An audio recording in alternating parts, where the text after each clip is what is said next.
All right, so finding angle measures in triangles. I'm going to go over 3 different theorems today. The first one is the triangle angle sum theorem.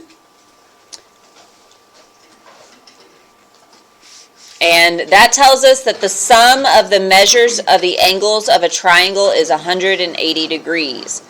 I went over that in 4-1, but I just want to reemphasize with the actual theorem. What that's saying is if you add up the 3 angles of a triangle, and in this case angle A plus angle B plus angle C, then they're going to add up to be 180 degrees. Every time. All triangles will have a sum of 180. So, using that theorem, we can find missing angles or missing parts of angles. Here it says solve for the variables. So, looking at number 1, there are 3 triangles in this picture. I don't know if you see that or not, but you have the large triangle from F to G to H, the large outside triangle. You have the inside triangle on the left from the 65 degrees F to the 39 degrees to X. That makes another triangle. And then you have the skinnier triangle on the right, the 21 at the top, Z, and the Y. So it depends on, there are lots of ways to solve for these variables. I'm just going to pick a method. You could solve in different ways and get the same answer. I'm going to start with the one that stands out to me the most, which is triangle FGJ. So if I look at this 65 degrees and this 39 degrees and this X degrees, that makes a triangle. And I know the sum of that triangle is going to be 180 degrees. So since the theorem says you add them, measure angle A plus B plus C equals 180. But if I'm wanting to find a missing piece, I could set it up that way and then solve, that's fine. But I know I'm starting with 180. And then I subtract the ones I know, 65 degrees minus 39 degrees. And I know that's going to equal the leftover, which is X, which is what I'm trying to find. And then I can just type it in my calculator, 180 minus 65 minus 39. And that is going to give me 76. So 76 degrees equals X. So right here in the triangle, I'm going to put it there just in case I need to use it later. Because again, I said there's different ways to look at this to figure out the missing variables. And I could really, for Y, not use the triangle angle sum theorem at all, because X and Y have a special relationship that we've already been over. That's a linear pair. So I could do 180 minus 76 to get Y. But because this lesson is about triangle angle sum theorem, I'm going to go ahead and just stick with that. And find my next triangle I want to deal with. So this time I want to find Z. Oh, not right. I'm going to solve for angle H, which is Z degrees. So I'm going to use the large triangle from F to this entire one at the top, all of angle G and H.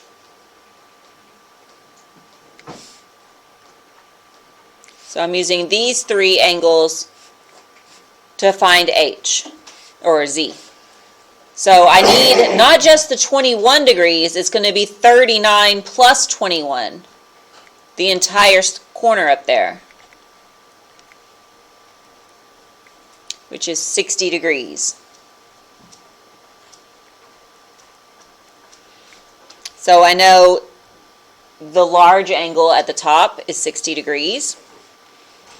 And I know the over here on the left, F, is 65 degrees. So I could say 180, because I know all triangles add up to be 180. 180, subtract the 65, and subtract the 60. from the top, and that's going to give me Z. So Z is 55 degrees. Now, when you solve in online homework assignments, you do not need to put the degree symbol, so don't try to worry about figuring out how to enter a degree symbol. You would just enter the 55 if this was one of the problems. And then I still want to find y, but I want to do it by using triangle angle sum instead of linear pair. You can use linear pair. That's perfectly fine. All right, so I have another triangle. Here's 21 degrees for the top of the skinny triangle is 21. I just solved that z, I know that now is 55. So I'm going to use that because that's angle H. And now I'm going to solve for y. So again, I start with 180. I take away what I know. I know H is 55. And I know that the top of that little triangle is 21. And that is going to equal y. So I type that in, and I get 104. So y is 104 degrees.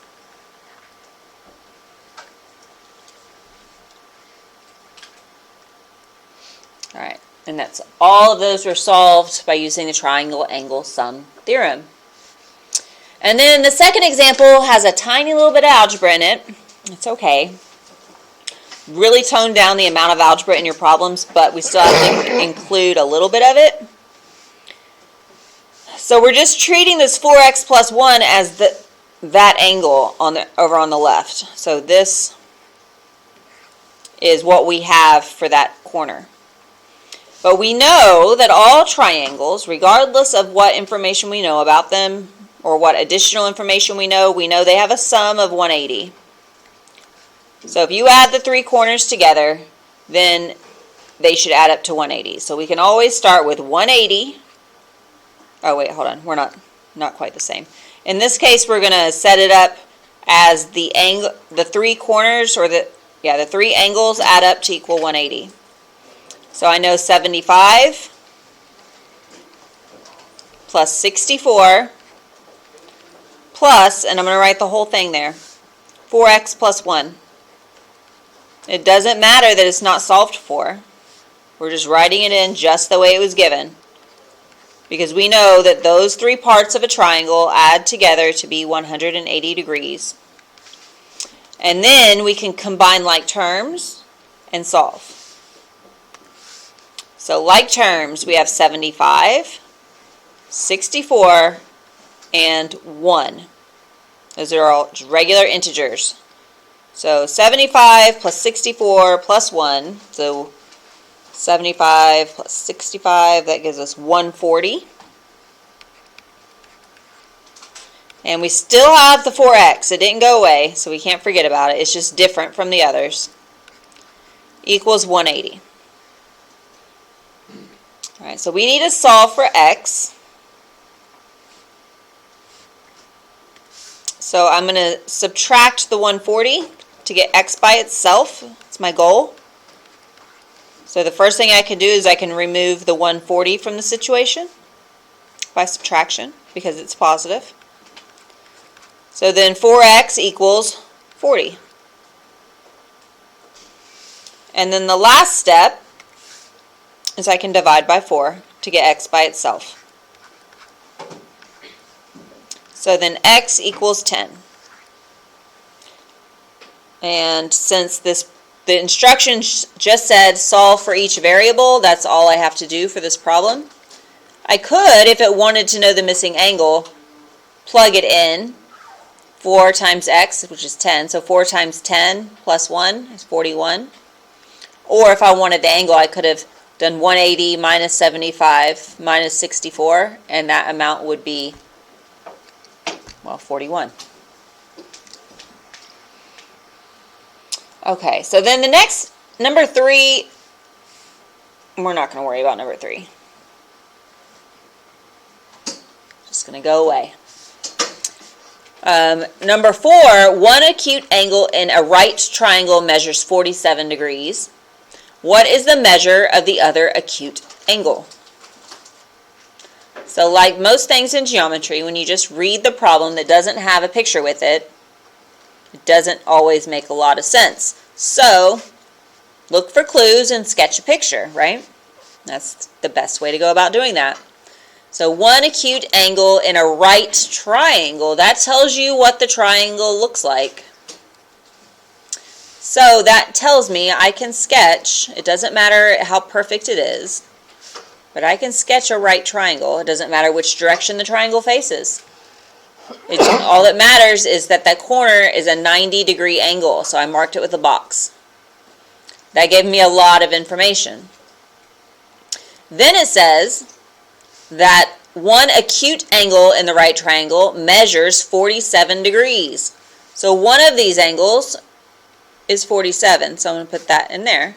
And I know that the right triangle, I know that's 90. So now I have the missing angle. What is the measure of the other acute angle? From what? So, the 90 from the 47. well, Then you subtract it from yeah, you turn it around the other way. You want to subtract the 4. Basically, you subtract 47 from 90 because, look at this. Okay, so if I say that this is, I don't know, I'm going to call it H. Angle H. Get tired of using X all the time. All right, so if we know they all add up to 180, right?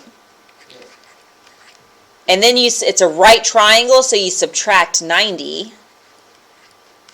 And then you subtract the 47. That will equal the missing angle H. Why is it 180 though? It says the right triangle. Because that's the sum of all the angles in the triangle is always 180. Yes. The sum of all triangles is 180 degrees. And then we know that it's a right triangle. So we know that one corner right here is 90 degrees. And 180 minus 90 is 90. So now we're at 90 minus 47 equals H. Okay. So then that gives us 43? 43. So 43 equals H. So H is 43 degrees.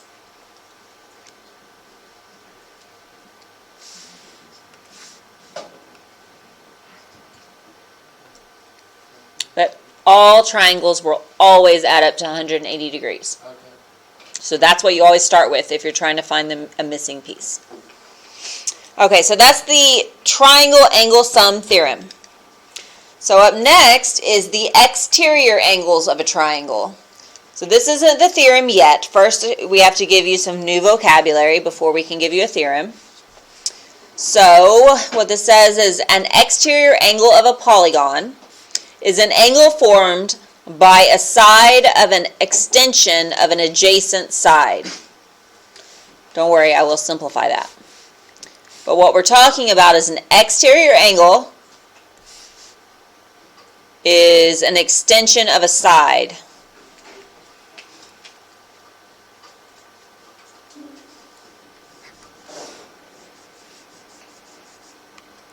There we go. For each exterior angle of a triangle, the two non-adjacent interior angles are called remote interior angles. So they're the two non-adjacent interior angles are its remote interior angles. It sounds a lot more complicated than it really is. So the exterior, so if we just look at that part, exterior, we know where exterior, it means it's on the outside of the triangle, right? So here we have an angle that's outside of the triangle, that's the exterior angle. And it's formed by the extension of a side. So here's the triangle. If one of the sides is extended out past the triangle, that's where you will find an exterior angle. And then if you have an exterior angle, then the two angles that are not touching it are called remote interior angles. Because like if you think about a remote control, doesn't touch like the television. You use a remote control from far away. So the remote angles are the angles that are far away. They're not touching. It's a very simplified way of thinking about that. And it works.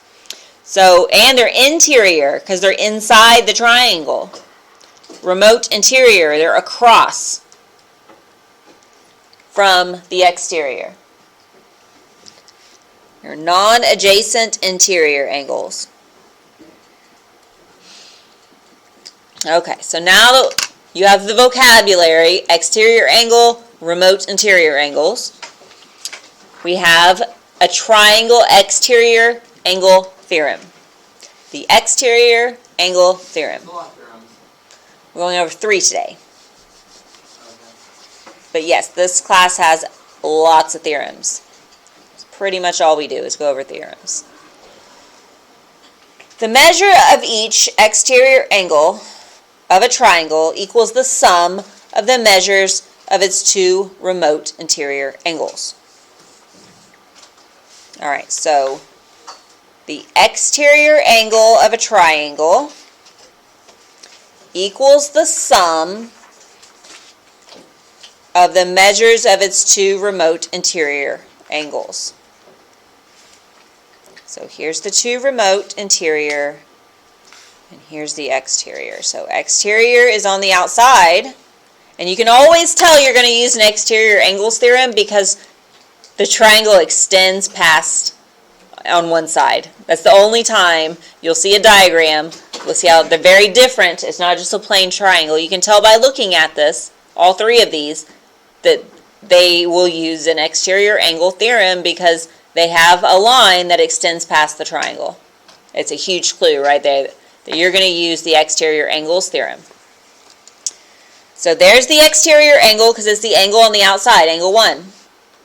And it's going to equal the sum of the 2 remote interior angles. So the 2 across, the 2 angles that are opposite side. Because there is another angle, right? There's another one right here.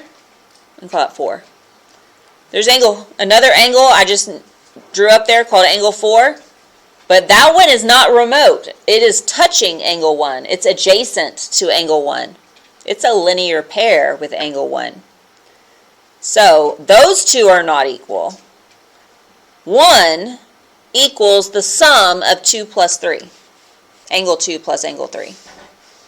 So you're going to add those together. All right. So here we have our examples. I'm going to change this. I'm going to change that to a T because I don't like it being a question mark. We're going to call that angle T. Angle T is on the outside of the triangle. So it's the exterior angle. And you know the exterior is going to be equal to the sum of the 2 remote interior. So if you add these 2 that I'm doing in yellow together, they're going to equal the green one. So here, if I wrote a T. 42 then? Yes. So here I have angle T equals 100 plus 42. So angle T equals 142 degrees.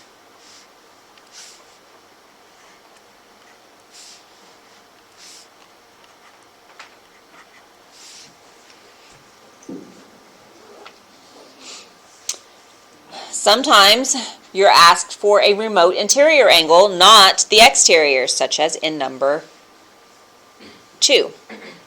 Still, we'll identify what we have. We have 70 degrees is the exterior because it's on the outside. So it is going to be equal to the sum of the 2 on the inside. Which again, I'm just going to call that, well no, I'll call that P. It looks like I could make a P out of that. Yep. Angle P. So 70 equals 20 plus P.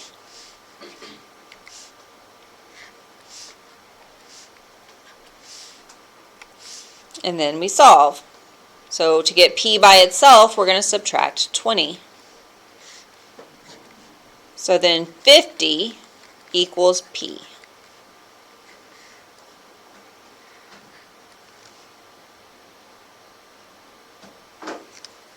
All right, one more time. This one is with algebra. But again, you just group it all together. And if it helps to draw parentheses around each algebraic expression, then do it. You can group that together. It still works the same. The exterior, this piece, is going to be equal to the sum of the two remote interior angles. So we're going to add those two together and make an equation that looks just like that. So it's going to be 13x plus 6 equals 5x plus 6 plus 80. Because that's what we just set up. Exterior equals the sum of remote interior. And then before you start solving, you want to combine like terms always. So I'm going to take 6 and 80 and put them together. 13x plus 6 equals 5x plus 86. And then I'm going to start solving. So I want to take baby to mama. So I'm going to subtract the 5x because it's the smaller x value. And I want to subtract it from the other x value. I can only subtract it from something that is like it. Like if that was 5 apples, and I had 13 apples minus or plus 6 oranges, I could only subtract the 5 apples from the 13 apples, not from the 6 oranges, because oranges and apples are not the same thing. And that is how you if you get confused, I always go back to apples and oranges and bananas or however many variables you need. I go to fruit. You can think of it as whatever you want it to be. It could be bicycles, it could be peanuts. It could be anything you want it to be. It's just a thing. It's something. An angle measure. A rainbow. Whatever. So then 13 minus 5 is going to give you 8. So 8x plus 6 equals 86. Now I'm going to keep solving. So I'm going to subtract 6 from the 86. So 8x equals 80. And then the last thing to do is to divide by 8. So now x equals 10. And now that I have that x equals 10, I could find the angles if I wanted to. These problems don't have specific instructions. I could plug that in, and I could plug that in, and I could check. So if x is 10, 5 times 10 is 50, plus 6 would make this 56. And 13 times 10 is 130, plus 6 is 136. 80 plus 56 equals 136. Yes, it does. And then I could also find the other angle right here if I wanted to. 180 minus 136. 44. Right? Yeah. So I know that this one's 44. Wasn't part of the problem, but once you have, it just all comes together, which is what I was getting at. So then the last theorem for today is the third angle theorem. I kind of like the third angle theorem. I feel like it shouldn't even be a theorem. I feel like this should be a postulate, but I like the first one. you're going to like this one too. Just wait. But because a postulate is something that's just accepted to be true, right? If two angles of one triangle are congruent to two angles on another triangle, then the third angles are congruent. So what that is saying, and this picture here is if this shows us that A has one line and D has one line. So it's showing that those two are congruent. A and D are the same. And it's showing us that B has two lines and E has two lines. So those two are the same. And we already know, what is the sum of all triangles? 180. 180. So we know that this one has a sum of 180, and we know this one has a sum of 180. So what this is telling us is that that third angle also has to be the same. Because in both situations, if I do 180 minus the purple minus the blue, it's going to give me pink. Actually, gold. It's going to give me a gold angle. And then if I do the same thing in the other triangle, 180 minus the purple minus the blue, it's going to also give me gold. We don't even have to do numbers, just colors, Why is it gold? because I picked gold. Okay. So angle C is congruent to angle F, because there's no other way to subtract the same values from 180 and get something else. So this is it just makes sense. And on this example, I have a lot of trouble seeing it the way it is right now. But whenever I take my highlighters and I color them or outline them, it makes it a lot easier to see. So I'm going to have a yellow triangle and I'm going to have a green triangle. So there's my yellow triangle and here's my green triangle.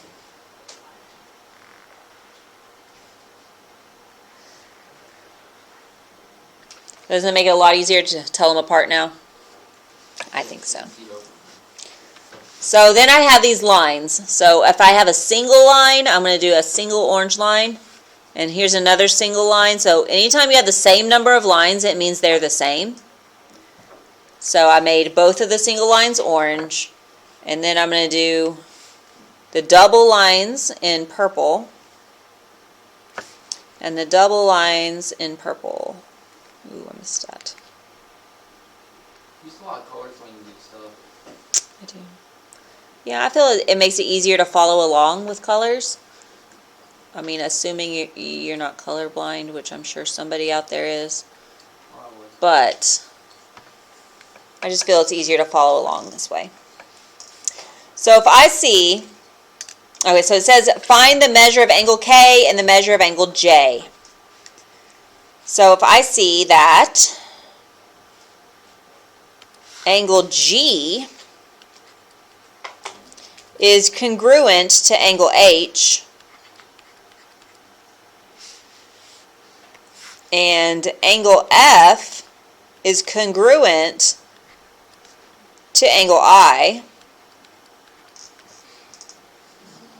then the third angles also must be the same, right? Because I have triangle FHK and I have triangle IGJ.